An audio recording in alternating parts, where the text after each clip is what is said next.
Di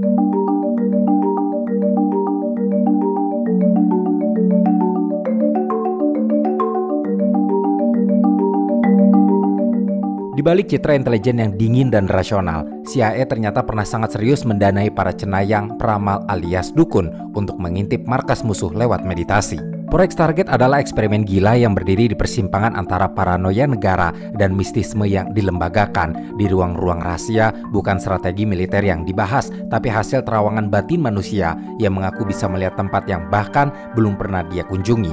Menariknya, ini bukan omong kosong komunitas spiritual di pinggir kota, tapi program resmi negara yang disokong uang pajak dan dikelola oleh orang-orang yang percaya bahwa kekuatan batin bisa menjadi senjata perang. Pertanyaannya, kalau CIA saja bisa sebegitu nekatnya menyewa dukun demi keamanan nasional, apa sebenarnya yang mereka takutkan?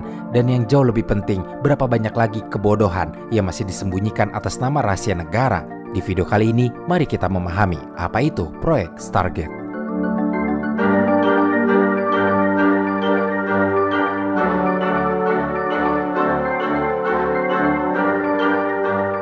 Di puncak Perang Dingin, era di mana setiap bayangan bisa jadi musuh, setiap teknologi baru adalah ancaman, setiap rumor bisa memicu kepanikan massal, dan di tengah ketegangan geopolitik yang mencekik, Amerika Serikat, sang pemegang obor demokrasi di masa itu, tiba-tiba memutuskan bahwa mungkin ada jalan pintas rahasia untuk mengungguli musuh bebuyutannya, yaitu Uni Soviet. Jalan pintas itu bukan bom yang lebih besar, bukan pula pesawat yang lebih cepat, apalagi satelit mata-mata yang jauh lebih canggih. Ini jauh lebih aneh, lebih berani, dan bagi sebagian orang jauh lebih konyol.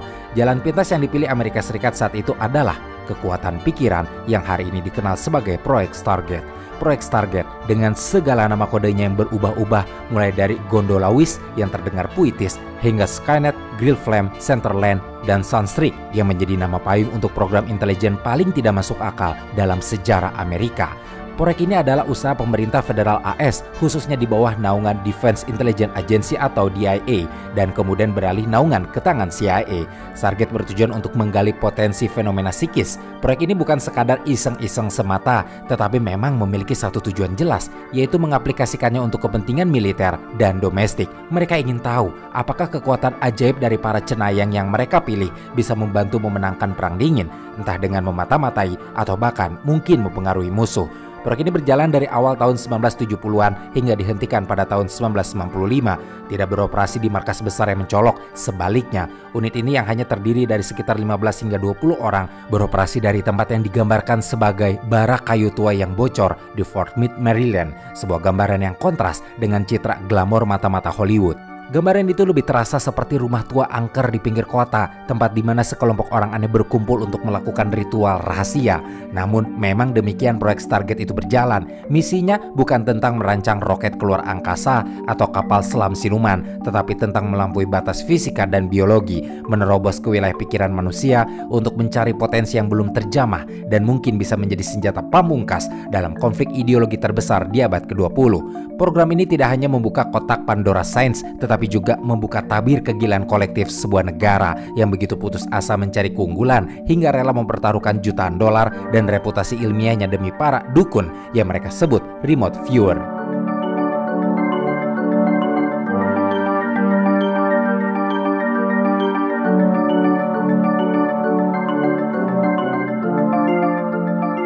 Untuk memahami mengapa negara adikuasa sekelas Amerika Serikat dengan skala kecanggihan teknologi dan rasionalitas ilmiahnya mau menginvestasikan jutaan dolar untuk hal-hal yang berbau mistis dan spiritual, maka kita harus membicarakan bagaimana atmosfer mencekam selama Perang Dingin itu berlangsung. Di masa-masa ini, dua raksasa ideologi, Amerika Serikat yang bermusuhan dengan Uni Soviet, sudah bukan lagi melakukan kompetisi senjata konvensional atau perlombaan antariksa, melainkan menjadi perang total yang melibatkan setiap aspek kehidupan, mulai dari politik, ekonomi, teknologi, propaganda, hingga apapun yang dianggap bisa memberikan keunggulan, bahkan jika itu adalah hal paling absurd dan tidak masuk akal sekalipun. Dalam iklim paranoia yang mencekam itu, akal sehat memang seringkali menjadi korban pertama. Saat itu, banyak negara yang mencoba berbagai cara untuk mendapatkan keunggulan. Rumor dan laporan intelijen, bahkan yang paling tidak berdasar sekalipun, bisa memicu gelombang kepanikan di lingkaran kekuasaan. Lalu diketahui bahwa pada awal tahun 1970-an, sebuah desas-desus atau lebih tepatnya paranoia mulai menyebar di kalangan intelijen AS bahwa Uni Soviet sedang serius mengembangkan kemampuan psikotronik. Bayangkan, laporan-laporan yang diterima dari balik tirai besi menyebutkan bahwa ilmuwan Soviet sedang mempelajari telepati, psikokinesis, atau menggerakkan benda dengan pikiran, bahkan remote viewing itu sendiri. Intelijen AS memperkirakan Soviet menghabiskan sekitar 60 juta rubel setiap tahunnya untuk penelitian ini. Angka tersebutlah yang bagi Amerika terdengar seperti ancaman nyata dalam persaingan sengit mereka. Maka kemudian Amerika mencoba untuk melakukannya juga, atau setidaknya menyelidikinya. Jadi, sesungguhnya ini bukan tentang keyakinan buta pada kekuatan supranatural, melainkan tentang fear of missing out atau FOMO, ketakutan dan ketertinggalan dalam skala militer. Mereka takut jika Soviet berhasil mengembangkan mata psikis atau senjata pikiran yang bisa menembus dinding tebal dan jarak ribuan mil, maka Amerika akan tertinggal jauh dari kompetisi persaingan perang dingin dan perlombaan yang menentukan nasib dunia. Ini bukan persoalan percaya atau tidak percaya pada hal gaib. Justru ini adalah tentang pragmatisme militer yang ekstrim, sehingga jika ada kemungkinan sekecil apapun bahwa musuh punya keunggulan semacam itu, maka mereka harus menyelidikinya, mendanainya, dan kalau bisa mengembangkannya sendiri. Jadi, skeptisisme ilmiah yang kuat yang seharusnya menjadi pilar pengambilan keputusan perlahan terkikis oleh ketakutan mendalam akan ancaman yang tidak terlihat. Terlebih pada awal tahun 1970-an itu, suasana budaya juga ikut berperan. Ini adalah era di mana ide-ide New Age dan Human Potential Movement sedang naik daun. Kesadaran akan kekuatan batin dan potensi manusia yang belum terjamah sangat populer di kalangan masyarakat. Bahkan ada klaim-klaim yang beredar di media massa tentang para dukun yang bisa membantu polisi menemukan orang hilang atau memecahkan kejahatan. Dalam iklim seperti itu, ide tentang kekuatan psikis tidak lagi dianggap tabu atau konyol oleh semua orang. Saat itu, dua fisikawan yang menarik dan karismatik bernama Harold Puthoff dan Russell Targ yang meneliti di Stanford Research Institute atau SRI sudah mulai mengembangkan ide tentang penelitian psikis. Mereka mendapatkan pendanaan awal dari yayasan swasta seperti Parapsychology Foundation sebelum akhirnya menarik perhatian besar dari CIA yang tanpa banyak basa-basi memutuskan untuk mengambil resiko dengan mengalokasikan dana awal yang bagi mereka cukup kecil, yakni $874 untuk memulai program SCANET atau Scan by Coordinate pada tahun 1972 di SRI. Dana kecil ini seperti bibit yang ditanam di tanah subur paranoia, segera tumbuh menjadi anggaran puluhan juta dolar seiring berjalannya waktu. Harold Puthoff dan Russell Targ menjadi ujung tombak penelitian ini. Mereka mulai menguji individu-individu yang diklaim memiliki kemampuan psikis, termasuk nama-nama yang kemudian menjadi legendaris, seperti Uri Geller, seniman ilusionis Israel menjadi selebriti nasional karena klaimnya membengkokkan sendok dengan pikiran. Kisah tentang Uri Geller sendiri merupakan contoh sempurna bagaimana perang dingin membekukan akal sehat. Ketika Geller menjadi sensasi internasional dengan klaimnya membengkokkan sendok, dia langsung menarik perhatian intelijen AS yang membawanya menemui Puthoff dan Targ untuk diuji di SRI. Meskipun laporan Ray Heyman, seorang psikolog yang ditugaskan lebih dulu untuk menyelidiki Geller, menyimpulkan bahwa Geller ini sebenarnya adalah penipu ulung, tetapi anehnya CIA dan pemerintah Amerika Serikat tidak menghentikan minat awal mereka untuk mempekerjakan Geller di SRI. Ironisnya, beberapa waktu kemudian setelah benar-benar meyakini Geller adalah penipu dan bahkan setelah kontrak pemerintah untuk bekerja sama dengan Geller sudah dihentikan, justru Geller diajak bersama Targ dan Puthoff melakukan tur publik untuk mencari dana pribadi yang menunjukkan betapa kuatnya daya tarik klaim semacam ini. Puthoff dan Targ melaporkan hasil yang di mata mereka dan para pendana sangat menjanjikan. Mereka bahkan mengklaim bahwa para remote viewer sering melampaui tingkat akurasi 65% yang diminta klien. Angka-angka ini, meskipun kemudian dipertanyakan validitasnya, cukup untuk memicu gelombang kegembiraan di kalangan Departemen Pertahanan AS. Keterlibatan Puthoff sendiri menambah lapisan menarik pada narasi ini karena dia adalah seorang Scientologis aktif dan berperingkat tinggi pada waktu itu. Ia mengklaim bahwa keterampilan remote viewing pribadinya sangat terkait dengan latihannya dalam Scientology. Fakta bahwa seorang Scientologis memimpin program yang didanai pemerintah untuk menyelidiki kemampuan psikis menunjukkan betapa longgarnya batas-batas rasionalitas saat itu. Keinginan untuk mendapatkan keunggulan informasi dalam perang dingin telah mengikis skeptisisme ilmiah dan membuka pintu bagi ide-ide yang sebelumnya terpinggirkan. Jadi, tentu saja Amerika Serikat mau menggelontorkan uang jutaan dolar untuk proyek Stargate. Ini bukan semata karena keyakinan ilmiah, melainkan karena perpaduan yang sempurna antara ketakutan akan keunggulan Soviet satelit, laporan-laporan yang sensasional tapi bahkan belum dipastikan validitasnya, dan ambisi setengah putus asa untuk menemukan senjata rahasia yang tidak terduga dalam bayangan nuklir dan intrik spionase seperti yang terjadi dalam Perang Dingin. Bahkan ide paling gila sekalipun bisa terlihat seperti kesempatan emas bagi para pengambil keputusan saat itu. Resikonya terlalu besar untuk tidak diinvestasikan, meskipun resikonya berarti juga mempertaruhkan reputasi ilmiah dan dana pajak rakyat untuk sesuatu yang pada akhirnya mungkin hanya ilusi belaka, sebuah pertaruhan yang jauh lebih berani dari yang disadari.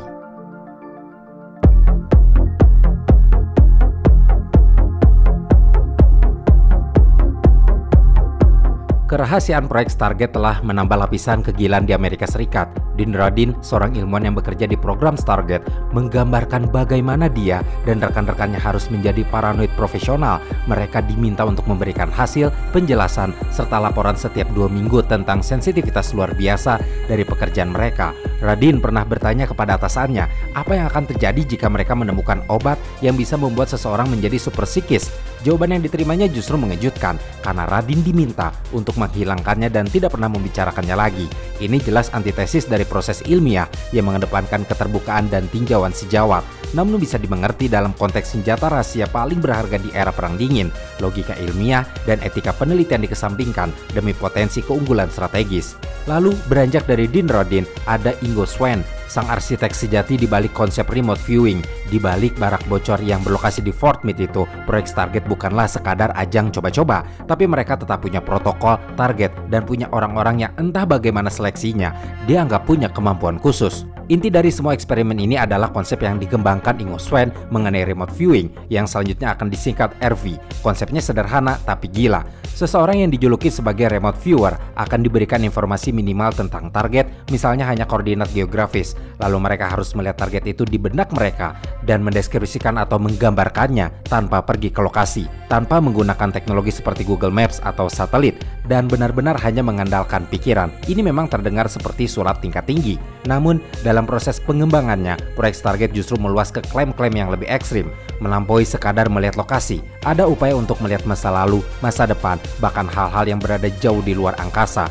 Namun Ingo Swann menjadi yang paling disorot dalam proyek ini dan sangat identik dengan remote viewing modern. Dia adalah seniman, psikis, dan yang paling penting, orang yang menciptakan konsep remote viewing itu sendiri pada Desember 1971. Swann bukan hanya cenayang biasa, dia punya pendekatan yang lebih terstruktur. Dia mengembangkan protokol koordinat remote viewing atau CRV yang dirancang untuk membuat RV menjadi lebih ilmiah dan sistematis. Jadi, ini bukan lagi sekadar meramal, melainkan percobaan untuk mengubah ramalan jadi semacam teknik yang bisa dipelajari.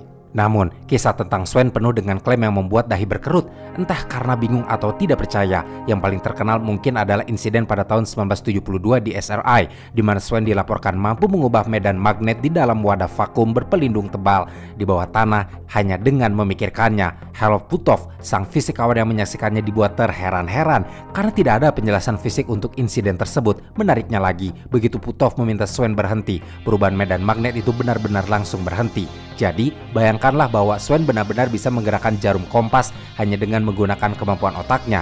Dan Radin yang menjadi kepala ilmuwan di Institute of Nautic Science yang juga melihat kejadian itu, bahkan sampai sekarang masih bersikeras bahwa fenomena yang diciptakan oleh Swann itu benar-benar nyata.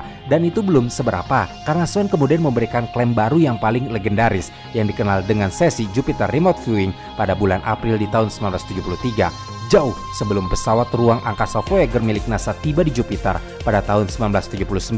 Ternyata Swann diberi tugas untuk melihat planet raksasa itu. Swann kemudian melaporkan bahwa dia melihat pita kristal di atmosfer Jupiter yang dia samakan dengan cincin Saturnus serta gurun pasir dari kristal di permukaannya. Awalnya memang terdengar konyol, namun beberapa tahun kemudian Prof. Voyager memang mengkonfirmasi keberadaan cincin di Jupiter. Meskipun cincin itu bukan di atmosfer dan terbuat dari debu, bukan kristal, NASA juga menemukan awan es amonia di sana.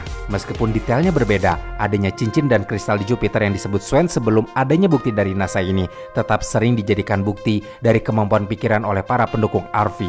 Hanya saja, tentu orang-orang yang skeptis mempertanyakan ambiguitas deskripsi Swann dan fakta bahwa dia tidak menyebutkan 95 bulan Jupiter serta banyak rincian yang salah. Swann sendiri yang dikabarkan merupakan seorang mantan Scientologist, membuat keterlibatannya dengan Scientology diyakini memberinya kemampuan exteriorization atau pengalaman keluar dari tubuh yang terkontrol. Bahkan konon dia pernah membriefing pejabat tinggi CIA tentang alien dan ET, serta mengklaim bahwa dia melihat markas rahasia ET di sisi gelap bulan. Di kemudian hari, Swen bahkan menulis tentang pengalaman mengejutkan bertemu alien, wanita berpakaian minim di supermarket Los Angeles, dan keyakinannya bahwa alien hidup di bumi dalam tubuh humanoid, dengan psikis sebagai satu-satunya musuh mereka. Hal ini menunjukkan betapa batas antara spiones dan fiksi ilmiah bisa sangat kabur dalam proyek Stargate. Namun, di dalam proyek Stargate dengan berbagai orang yang terlibat, ada sosok yang tidak kalah menarik dari Swen. Dia adalah Joseph McMonigal, salah satu bintang utama Stargate, dijuluki sebagai remote viewer number 1 di Fort Meade. Joseph merupakan pensiunan Chief Warrant Officer Angkatan Darat AS yang direkrut karena klaimnya memiliki kemampuan psikis sejak kecil, termasuk visi di malam hari dan perlindungan psikis saat hijacking. Joseph adalah seorang advokat kuat untuk RV. Dia mengklaim akurasi remote viewingnya bervariasi antara 65% hingga 75%, bahkan bisa mencapai 95% dalam beberapa kasus. Dia bilang RV memang tidak selalu akurat, tapi cukup ampuh untuk menemukan sandera atau pesawat jatuh. Dia juga terkenal dengan komentarnya yang blak-blakan, terutama mengenai kemampuan psikis dan tentang lingkungan sosial. Selain itu, tidak hanya RV untuk intelijen, Joseph juga mendorong batas-batas kemampuan ini lebih jauh. Dia mengklaim bisa melakukan remote view masa lalu dan masa depan, bahkan menggunakan RV sebagai mesin waktu untuk mengamati asal-usul spesies manusia. Menurutnya, manusia tidak berasal dari primate, tapi dari makhluk yang mirip berang-berang laut yang kemudian ditanam di bumi oleh pencipta dari luar angkasa. Sebuah klaim yang jelas-jelas jauh di luar batas sains arus utama.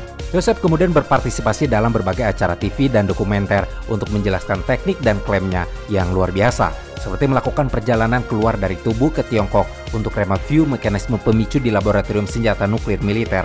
Selain Swen dan Joseph, kemudian ada Pat Price yang merupakan mantan petugas polisi dari Burbank, California. Dia tidak hanya seorang mantan petugas polisi, tetapi juga seorang mantan saintologis. Namanya tercatat sebagai salah satu orang yang terlibat dalam program Skynet dan Stargate. Price terkenal karena kemampuannya mendeskripsikan secara detail fasilitas rahasia Soviet hanya dengan melihat peta atau foto yang sangat minim. Namun yang paling sering disebut tentang bakatnya adalah sketsanya tentang Crane dan Gentry yang sangat mirip dengan foto intelijen CIA, sehingga pada saat itu CIA pun menganggap klaim kemampuan RV-nya sangat serius dan menjadikannya sebagai salah satu bukti paling kuat tentang potensi RV. Berikutnya yang terlibat dan cukup terkenal dalam proyek Stargate adalah Ed Dames. Dia memang bukan remote viewer utama seperti Swen, Joseph, dan Price, namun perannya cukup vital sebagai monitor sesi dan analis. Dames tercatat bergabung dengan unit RV pada tahun 1986 dan dikenal karena mendorong si RV ke tingkat yang ekstrim hingga melakukan sesi target tentang Atlantis, Mars, UFO, dan alien. Dames juga sering tampil di acara radio yang membahas teori konspirasi dan paranormal seperti Coast to Coast EM. Pada akhirnya, setelah banyak saintis yang terlibat dan berbagai uji coba RV oleh para cenayang, proyek Stargate mencapai tingkat yang lebih gelap dan makin tidak dapat dibuktikan validitasnya. Salah satunya muncul klaim bahwa remote viewer mulai melihat hal-hal yang tidak seharusnya ada, seperti peradaban yang mendahului sejarah tercatat atau bagaimana permukaan Mars jutaan tahun yang lalu. Beberapa bahkan melihat ke masa depan dan hanya menemukan kegelapan atau kekosongan di mana tidak ada yang tersisa di bumi. Dampak psikologis pun menjadi sangat parah seiring waktu.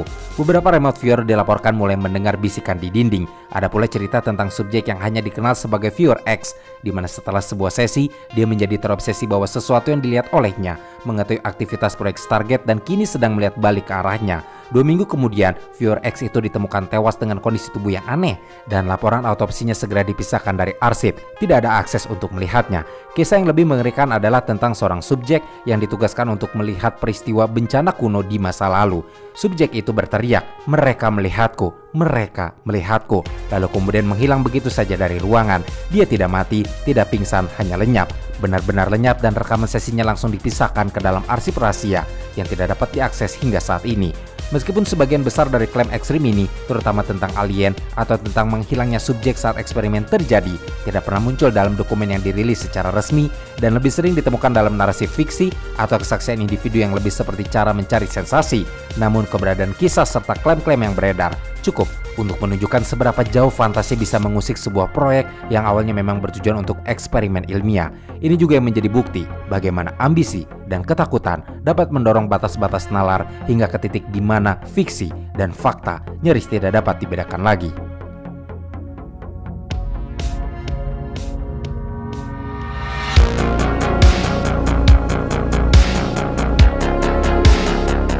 Proyek Stargate sesungguhnya bagai magnet bagi para pembuat cerita. Apalagi ketika dokumennya mulai dirilis pada tahun 1995, seolah-olah Hollywood dan para jurnalis langsung menyambar, menjadikannya bahan baku yang sempurna untuk film, buku, dan artikel sensasional.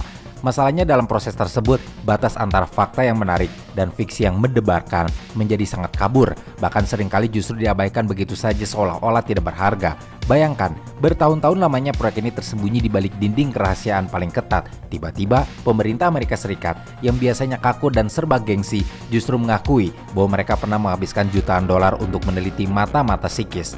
Ini adalah ladang emas bagi para jurnalis dan penulis konspirasi, sebab ada klaim mengenai Ingo Swann yang melihat cincin Jupiter jauh sebelum Voyager.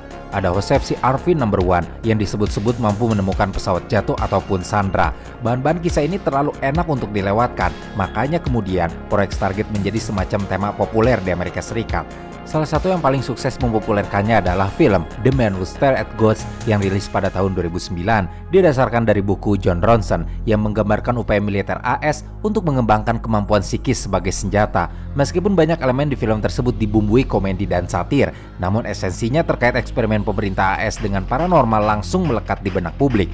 Film ini membuat ide tentang tentara cenayang tidak lagi terdengar absurd, melainkan sebagai bagian dari sejarah kelam sekaligus lucu dari militer AS. Selain itu, buku-buku non-fiksi dan dokumenter tentang Stargate juga bermunculan bak jamur di musim hujan. Penulis seperti Gene Schnabel dengan bukunya Remote Viewers, The Secret History of American Psychic Spies yang rilis pada tahun 1997, atau Joseph McMoneagle sendiri yang merilis buku berjudul Mind Tracks Exploring Consciousness to Remote Viewing pada tahun 1993 dan The Stargate Chronicles pada tahun 2002 yang mencoba memberikan kisah orang dalam dari proyek Stargate.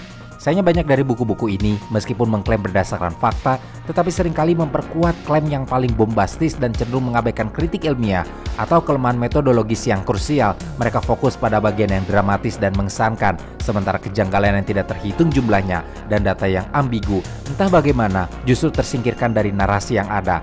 Misalnya cerita Ingo Swann yang melihat cincin Jupiter sering dikutip sebagai bukti kekuatan Arvi, tanpa penjelasan detail bahwa deskripsi yang dijelaskan Swann itu sebenarnya sangat umum dan bisa dimaknai secara luas, serta tidak semua prediksinya akurat. Demikian pula klaim tentang temuan Joseph atau Pat Price yang sering dibingkai sebagai bukti tanpa menyoroti bahwa dalam banyak kasus, informasi yang diberikan oleh para remote viewer ini terlalu kabur atau sama sekali tidak jelas untuk dapat digunakan secara operasional. Atau bisa saja mereka sebenarnya mendapatkannya dari kebocoran informasi yang tidak disengaja.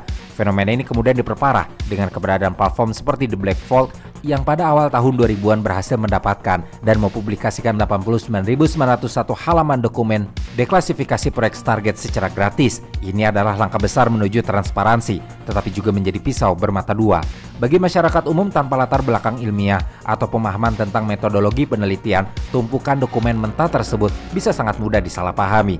Mereka bisa memilih-milih data yang tampak berhasil dan mengabaikan bagian yang menunjukkan kegagalan maupun ambiguitas dari proyek yang berjalan. Selain itu, setelah dokumen dipublikasikan, media juga seringkali lebih tertarik pada klaim-klaim paling ekstrim, seperti cerita tentang alien di bulan, atau Viewer X yang menghilang, atau Project Glass yang konon katanya melihat akhir dunia.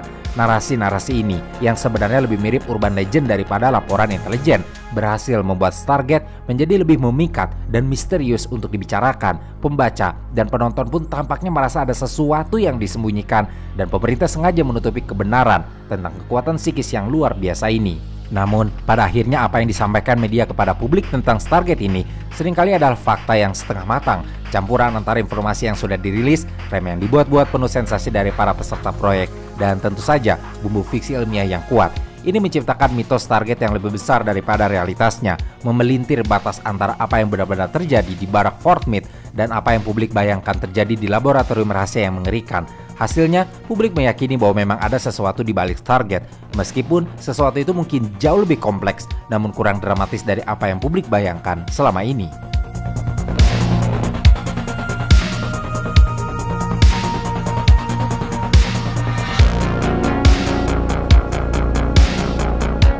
Setelah menghabiskan puluhan juta dolar dan lebih dari 2 dekade bermain-main di pinggir jurang pseudoscience, proyek Stargate akhirnya sampai pada titik evaluasi yang tidak dapat dihindari lagi. Pada tahun 1995, program ini dipindahkan dari DIA ke pengawasan CIA, di mana ini merupakan sebuah langkah yang seringkali menjadi sinyal awal bahwa sebuah proyek akan diakhiri. CIA dengan reputasinya yang cenderung lebih kaku dan berbasis data ingin mengetahui apakah semua eksperimen dengan cenayang ini benar-benar menghasilkan sesuatu yang berguna bagi Amerika Serikat. Maka setelah programnya beralih pengawasan, CIA menugaskan American Institute for Research untuk melakukan evaluasi retrospektif menyeluruh terhadap semua hasil dan data yang terkumpul dari proyek Stargate demi mendapatkan jawaban yang objektif. American Institute for Research kemudian membentuk panel peninjau yang terdiri dari 2 nama besar yang sengaja dipilih karena memiliki pandangan yang berlawanan tentang parapsikologi untuk memastikan tujuan yang seimbang. 2 nama yang dimaksud adalah Jessica Utts dan Ray Hyman. Jessica sendiri merupakan seorang ahli statistik ulung dan profesor terkemuka di University of California yang mendukung parapsikologi dan percaya bahwa ada bukti ilmiah yang menjanjikan di bidang ini. Sementara Ray Hyman adalah seorang psikolog terkenal dan profesor emeritus di University of Oregon yang sangat skeptis dan merupakan kritikus vokal terhadap parapsikologi. Bahkan sebelumnya, dia telah membuat laporan negatif tentang Uri Geller di SRI. Mereka berdua yang ditugaskan ini kemudian menyelam ke dalam tumpukan dokumen yang jumlahnya mencapai puluhan ribu halaman, melakukan tinjauan terpisah terhadap lusinan eksperimen Stargate, serta mempertimbangkan data dari komunitas ilmiah yang lebih luas. Hasilnya, Jessica Utts dengan latar belakangnya di bidang statistik merasa bahwa angka-angka dalam dokumen tersebut meyakinkan. Dalam laporannya, Jessica pun mengklaim bahwa hasil yang diamati adalah bukti fungsi psikis, bahkan menyebutkan adanya precognition atau kemampuan melihat masa depan. Dia sangat terkesan dengan konsistensi hasil yang ditemukan di berbagai laboratorium yang terlibat dalam proyek, yang menurutnya sangat sulit dijelaskan oleh kebetulan, kecurangan, atau kebetulan semata.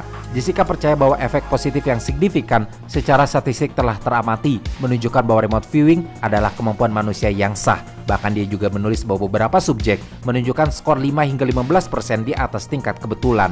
Sementara itu, Ray Hyman jauh lebih skeptis, meskipun dia mengakui bahwa kasus untuk fungsi psikis tampaknya lebih baik dari sebelumnya dan sesuatu di luar anomali statistik yang aneh sedang terjadi. Tetapi, Ray tetap bersikeras bahwa kesimpulan Jessica tentang terbuktinya ESP atau persepsi ekstrasensorik adalah prematur, alias terlalu awal disimpulkan tanpa bukti yang kuat. Ray menekankan bahwa temuan tersebut belum direplikasi secara independen di bawah kondisi kontrol yang ketat. Ray Hyman berpendapat bahwa sebagian besar data yang dihasilkan oleh para viewer itu tidak jelas, umum, dan jauh dari sasaran.